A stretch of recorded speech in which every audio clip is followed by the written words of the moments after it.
Hey everyone, I'm going to talk about your blood sugar and is it okay to raise your blood sugar in the morning?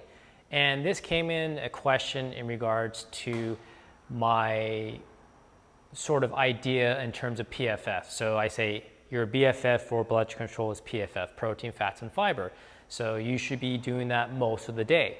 Now, in the context of exercise in the morning, that will change, and the reason being is the hormonal changes that are happening in and around exercise.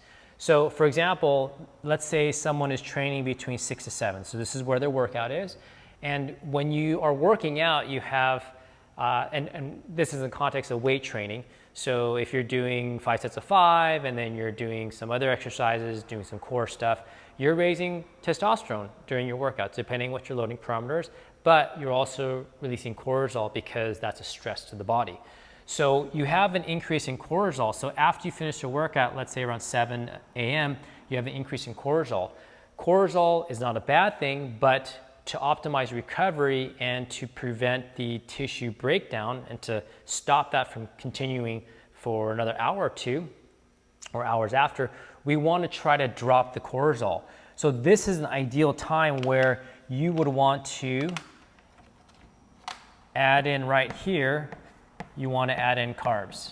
So that could be, I'd say for people, rice, sweet potato, fruit, whatever the choice of carbohydrate is, because at this opportune time, we want to raise your glucose, because with glucose elevation comes insulin. So at this point, what's going to happen is that you eat the carbs and that is going to raise your insulin levels. And I learned a long time ago from the late strength coach Charles Poliquin that insulin can be your friend or your foe. And in the context of post-exercise, we want insulin to go up because insulin is one of the most anabolic hormones in your body at the appropriate time. And because you're in more of a catabolic state, the rise in insulin will cause a drop in cortisol. So now you have less tissue breakdown effect, you have an anabolic effect of insulin, and then that way you can promote recovery post-exercise.